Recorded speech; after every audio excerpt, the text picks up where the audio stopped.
I am a 51-year-old man married to a 44-year-old woman. We have a wonderful daughter who would be turning 16 soon. By soon, I mean in a few weeks.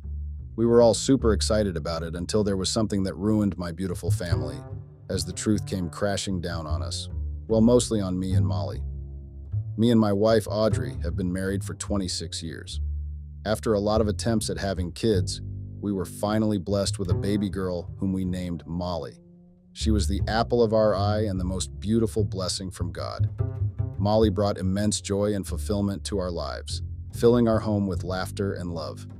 We cherished every moment spent with her, grateful for the precious gift of parenthood that we had longed for. Anyway, this post is not about our happy family or about Molly, my daughter. It's about the betrayal of my wife. My daughter had taken a DNA test and found out that I am not her biological father. This led to a lot of back and forth between me and my wife. I got to know about the cheating nature of my wife, who had put me in the blind for almost the entire marriage. I would not let this go so easily, so I decided to get my revenge. This is how I went about getting it. I met Audrey when I was 22 at an event that was being hosted for upcoming entrepreneurs. She was one of the volunteers who were responsible for making sure that everyone was seated before the presentation started. She mistook me for one of the speakers and took me to the VIP section. I was taken aback and tried to explain to her that I was not one of the presenters. She winked at me and walked away. I understood that it was not a mistake, but a genuine interest that she showed in me. I smiled back and took a seat in the VIP area. She slid me a tissue with her number on it, and we bumped each other after she got off work. It was a one-time thing, and I forgot about it after a while. When I was doing my laundry, I found the tissue with Audrey's number on it and hit her up. I had nothing much going on, so I could do away with blowing some steam off. We started seeing each other often and grew physically attracted to each other. We would meet each other quite often, and oh boy, the sex was getting better and better. At that time, she was working for a fashion magazine. She had odd working hours, and she met a lot of models for interviews. I never expected that things between us would get anything serious. It was just a fling that we both were enjoying. Things took a drastic turn one day when she said that we should start thinking of a serious relationship. I was only 25 and was not financially ready to tie the knot. I argued that we were too young and should focus on our careers. I was just getting started with my business and was not ready for added responsibilities. She assured me that we both could work and save enough to buy a house and secure our future. Till today, I have no idea what she saw in me and why she ever wanted to get married to me. I know that I look like a decent and gullible guy who would trust you without asking questions. So maybe that was the reason. After further discussions, we decided to get married. We had a very simple wedding with close friends and family. Our marriage was like how they show it in the movies. Great sex, great support, and great conversations. Everything was going great for almost 2 years. We were very keen on starting a family as we had been financially stable for quite a while now. We had been trying to get pregnant for almost a year. However, despite our efforts, we were unable to conceive. This unexpected turn of events started to put a strain on our relationship, and we began to have a lot of arguments about it, even blaming each other for not giving their 100%. Things were not as smooth between us as it had previously been. My wife started working late hours at her magazine company and spending less and less time at home. The times she was home, we had very little interactions and tried to avoid conversations which would lead to conflicts. I knew that we were drifting apart, and this was not how I wanted to deal with difficult times. I decided that Audrey and I had to sit and talk it out to come to a conclusion. We did get that much needed time during Thanksgiving to spend time with each other and find a solution. We decided that we would try and seek medical help to know the reason for not being able to have a baby. After the doctor's visit, we were both filled with positivity and decided to do everything that we possibly could to help us get through with having a baby. Despite all my attempts to remind Audrey that she needs to slow down with her work, she did not pay any heed to it. She was still working overtime and on a lot of projects at the same time. This was a constant argument between us. She said that she would do 2 last projects and then focus on having a baby. I did put myself in her shoes and thought that it would be good to give her a break. So she now was not only coming late, but at times staying back at the office more often than not. I tried to talk to her about it, but she said that it was easier to stay and complete her work than traveling to and from work. It was not something I was a fan of, but there was not much I could say or do, so I just let it be. One day I saw that one of her colleagues was dropping her off at 3 in the morning. I was not so narrow-minded to question this, but what I saw raised an eyebrow. He gave her a peck on her cheek as he left. This was very unusual for someone who was just a colleague. I immediately asked Audrey about it, and she said that it was nothing that I had to worry about, it was just a peck, and that I was taking it too far. She said that it was a common thing in the fashion industry, and I was reading too much into it. I asked her if she would be okay with being so close to another female, and she said she did not mind. She knew me too well to suspect that there was something going on.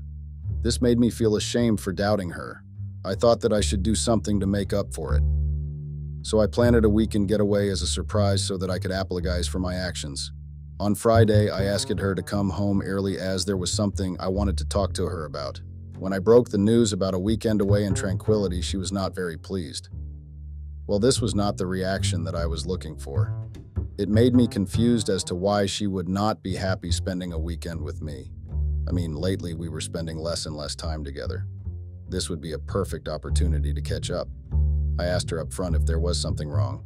She said that there was nothing wrong, but she was planning to get the house cleaned over the weekend. I was even more confused. We could always do that the next weekend. Anyway, we left for the resort that I had booked. I could sense Audrey being distant and always on her phone the entire time. It could not be just the cleaning that was bothering her.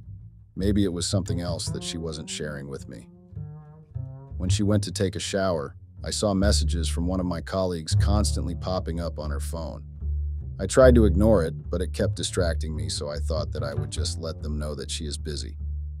As I looked at the messages, one particular message piqued my interest. It read, "Baby, how long do I have to stay away from you? We had plans this weekend and you ditched me." That's interesting. I checked the name, which read Tiffany. I was not aware of Tiffany working with Audrey. When Audrey was out of the shower, I told her that Tiffany messaged her and she froze. I told her that why did she not mention her plans, for which she said that Tiffany was someone new and had no friends or family to spend time with, so Audrey suggested to spend time with her. I was a little skeptical about it, but I never had a reason to doubt Audrey. She never lied to me, and I knew she always wanted to help people out. I asked her to invite Tiffany for lunch or dinner so that she feels less lonely. She gave me a very meek response and never spoke about Tiffany ever.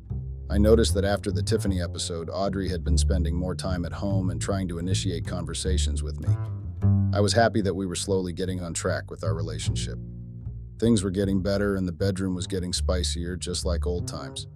I was really happy about it. This could lead to us focusing on starting a family. Audrey had started to focus more on family time with me, and we were going out more often than not, and pouncing on every opportunity we got at lovemaking with the end goal of having a baby. I had no complaints from Audrey as her erratic work schedules had drastically reduced. They used to be one-off times when she would stay late after her usual work hours to finish something off. This was something that I could live with, as it was not a frequent occurrence. I didn't even want to pressurize her so much into having a baby that she is mentally burdened by it. After trying for almost 2 years, we finally received the good news when one morning, as per our ritual, my wife had a pregnancy test to check the results. We were ecstatic, and the feeling of soon-to-be parents was out of the world. We couldn't contain our joy as we eagerly anticipated the arrival of our little bundle of joy.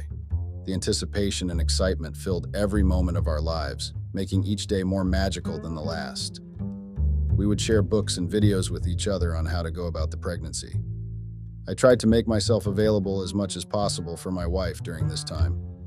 My wife had taken a break from her work when she was 6 months pregnant, so that there were no complications during childbirth. The gender reveal party was something we were very excited about. We had our close friends and family gather at our house to share this news with them. Everyone was elated to know that we would be having a cute little girl with us very soon.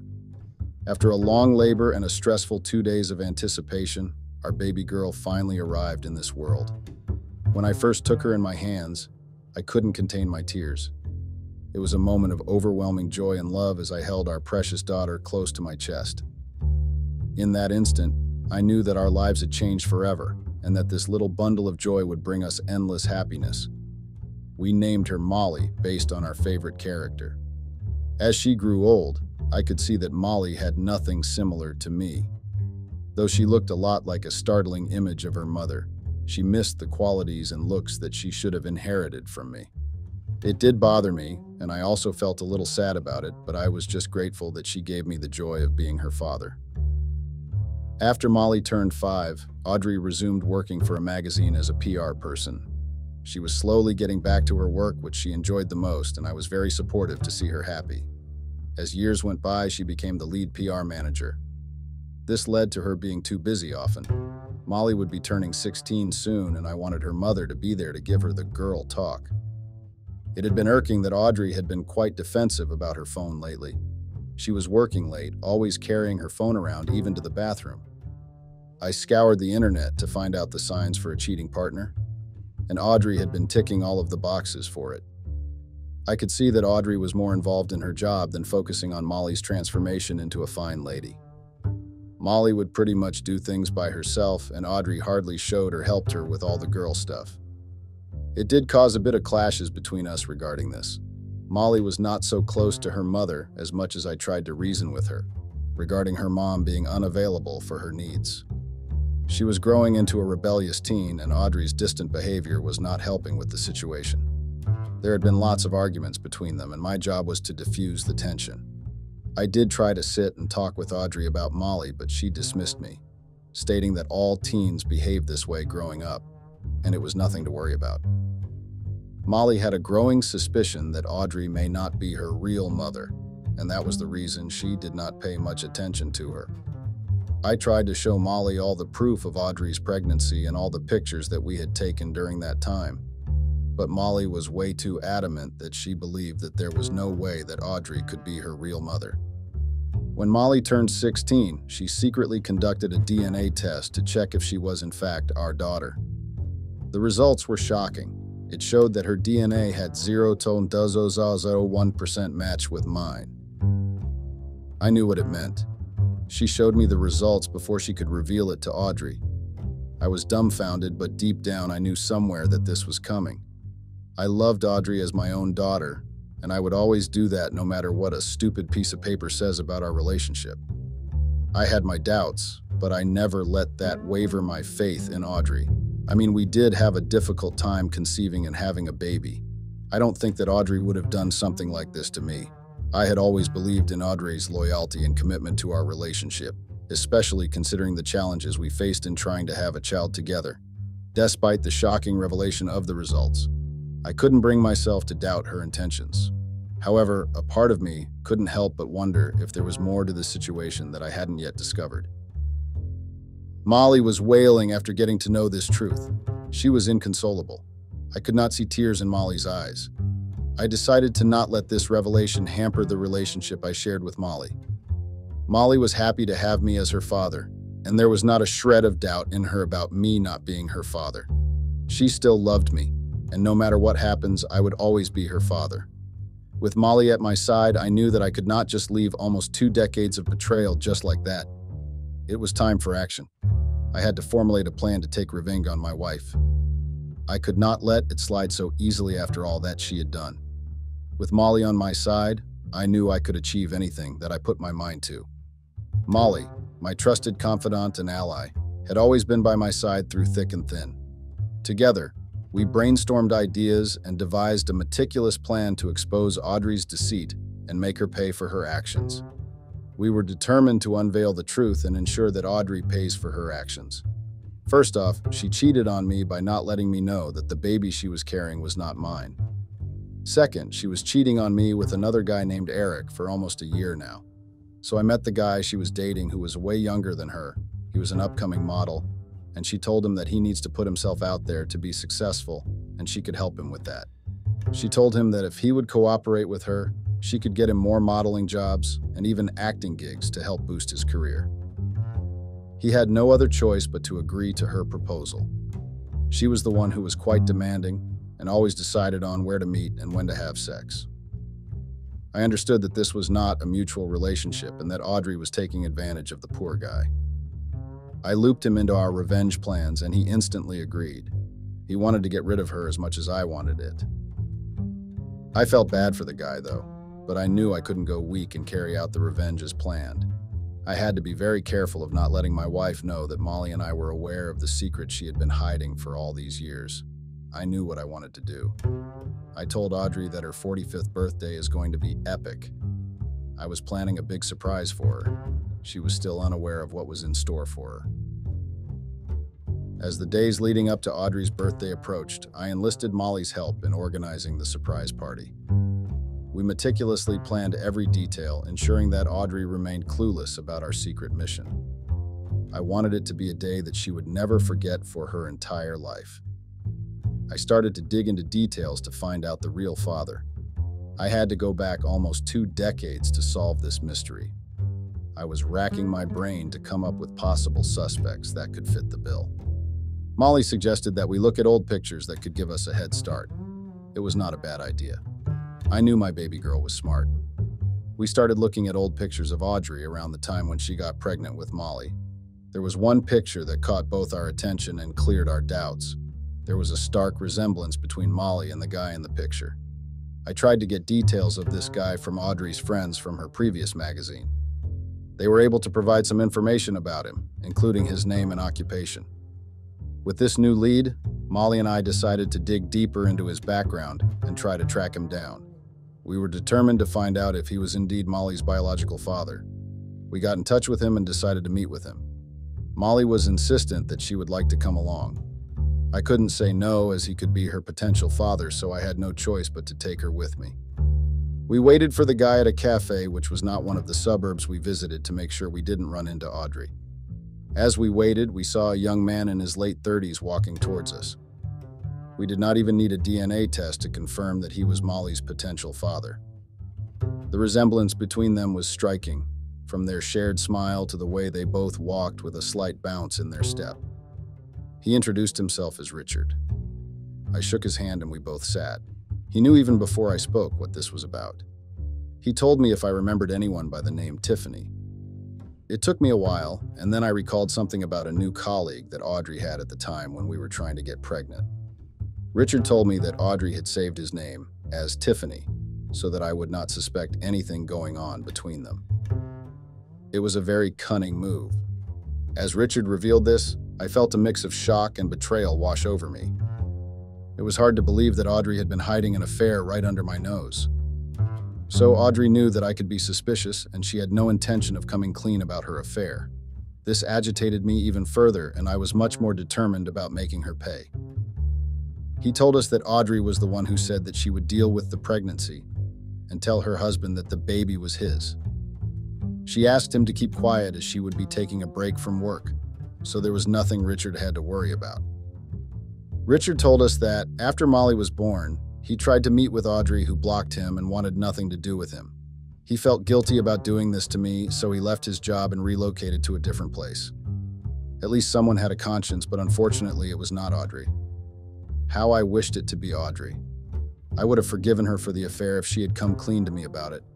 I loved her way too much, and she was going to be giving birth to a baby, which we had been desperately waiting for. I wished she would trust me enough to have spoken the truth. Anyway, I asked him if he could help us plan something for Audrey. I told him that he could share anything that he had from the time he was goofing around with Audrey to help us confront her. She said it was a long time ago and that he might have to get back to us on it. I told him to take his time, but if he finds something, anything, even if it's small, would help us greatly. He agreed to look into it and try his best to help us as much as he could. We bid our farewell and started our plan. On the day of Audrey's birthday, we asked her to go to a hotel where we had booked a spa and beauty session for her to pamper herself. The party would be held in the evening in the ballroom of the same hotel. She could take her time in getting herself ready, as everything has already been organized for her, from clothes to makeup to jewelry, and she had nothing to worry about. She was so excited about it and left us to continue our preparations. She had no idea what she was going to be hit with, and I loved every bit of it. I had invited each and every person, even someone who barely knew her. I wanted no one on her side when all this was over. It was evening and guests started pouring in. Finally, the star of the evening, Audrey, had arrived. Everyone clapped as she walked through the crowd. After some time, when the setup was ready, I gathered everyone's attention and called Audrey at the center. We set up a small platform for her to stand under the spotlight. I started with how I knew Audrey for the past 30 years, and how she changed my life since the day she met me, blah, blah, blah.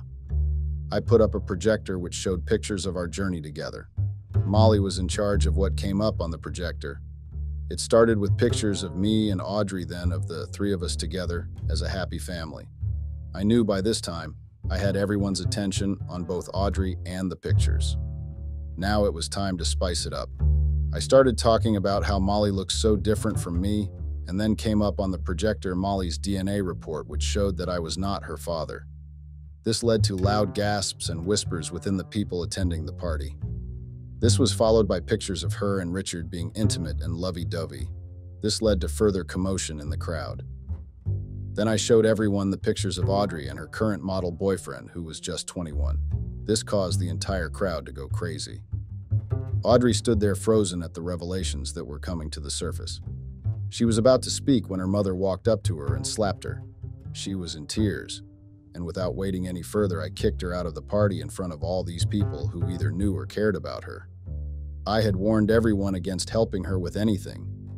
She left the party and went to her young boyfriend's place. Eric tried to calm her down and took her in, just like we had decided. I asked him to take as many pictures and videos as he can of her and both of them together, doing all kinds of raunchy things. I knew where exactly I wanted to use it. She had an important meeting upcoming in her office, thanks to her colleagues who felt bad for me and shared this information with me. She was busy preparing for the presentation all week. It was the day when she was to present and speak in front of about 3,000 people from her office. She went to the stage and started presenting. She said that she put so much effort in making a video to make it simpler for people to understand. And she motioned to play the video where she is in her baby doll dress and slowly taking her clothes off. Her boyfriend was assigned the task of switching the video last night when she was asleep. She was shocked and horrified as the inappropriate video began playing instead.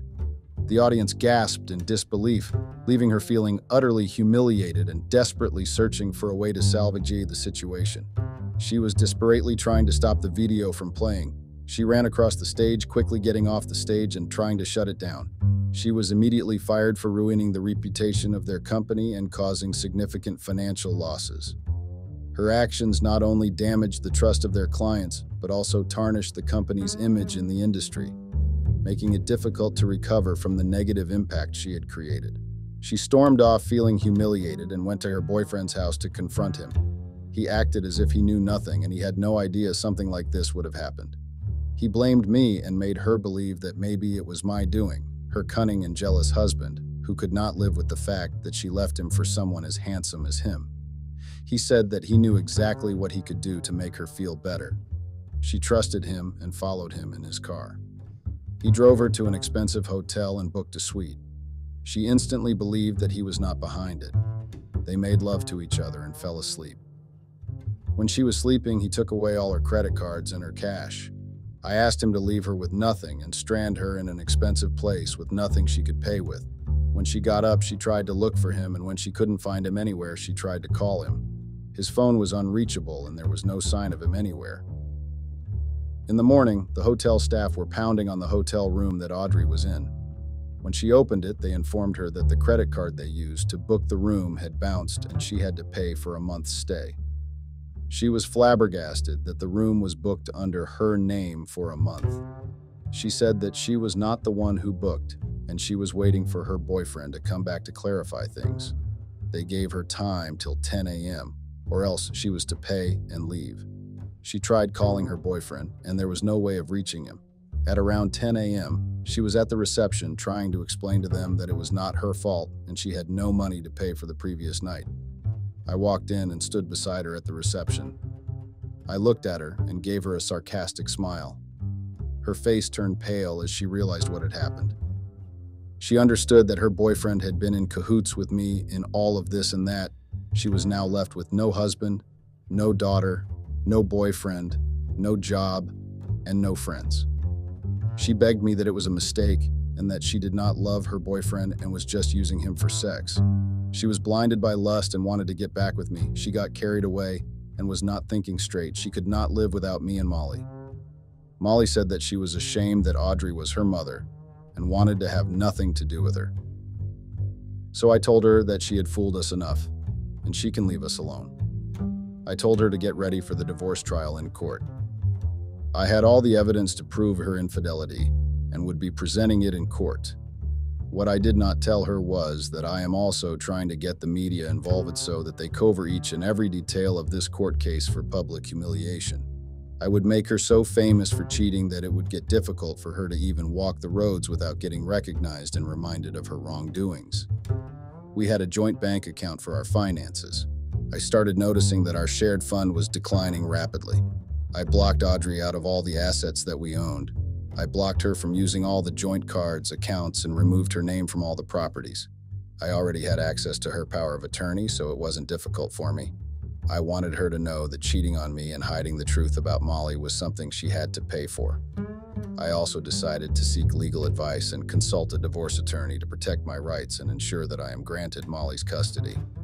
It was important for me to take the necessary steps to safeguard my financial stability and hold Audrey accountable for her actions.